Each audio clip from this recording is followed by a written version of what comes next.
नमस्कार दोस्तों। Motivation magic box में आपका स्वागत है। क्या आपने कभी सोचा है कि स्वयं महादेव शिव को भी किसी ने श्राप दिया हो?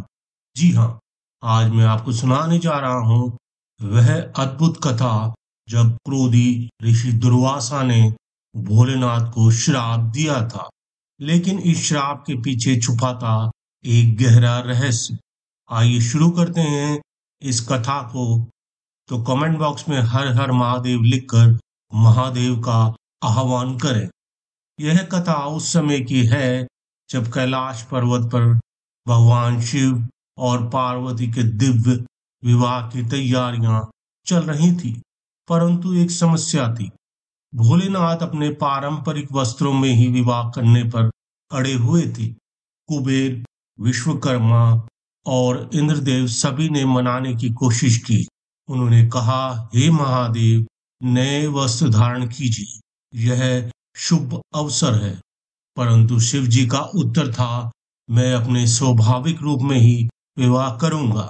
तभी नारद मुनि ने भगवान विष्णु से कहा, हे नारायण, आपकी माया के बिना यह कार्य संभव नहीं।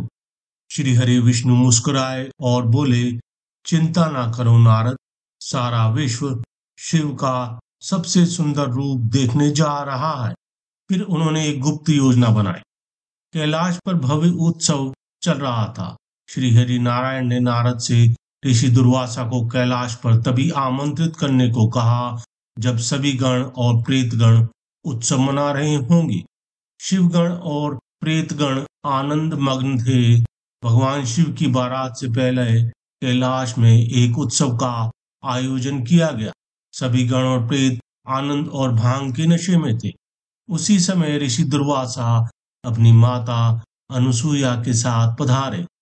नारद जी ने चतुराई से पूछा, हे मुनिवर, क्या आप अपनी माता अनुसुईया को कैलाश पर छोड़कर वापस चले जाएंगी?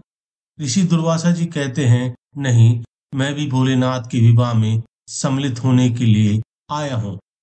नारद जी कहते हैं, हे मुनिवर, वह सब ठीक है, लेकिन आपको क्रोध जल्दी आता है और आप क्रोधवश श्राप भी जल्दी दे देते हैं।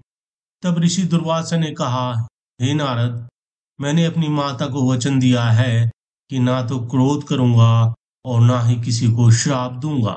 शिव विवाह उत्सव में सभी शिवगण और देवतागण उन्माद में थे और मौज मस्ती कर रहे थे। कुछ शिवगण और देवतागण ऋषि दुर्वासा से हंसी मजाक करने लगे और उन्हें भी नाच गाने में शामिल करने का शिवगणों ने प्रयत्न किया।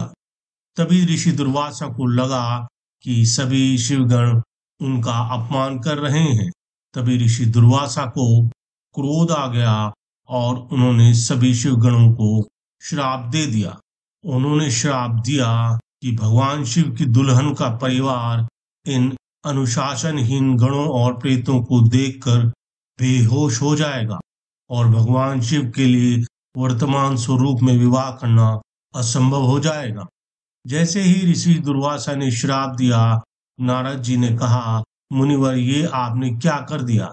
इतने दिनों पश्चात तो भोले बाबा विवाह के लिए तैयार हुए थे और आपने श्राप दे दिया।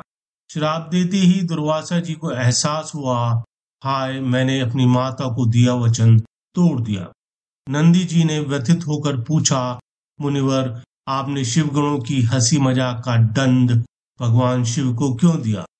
तभी भगवान विष्णु प्रकट हुए, हे ऋषि दुर्वासा, शोक ना करें, यह सब विधि का विधान है।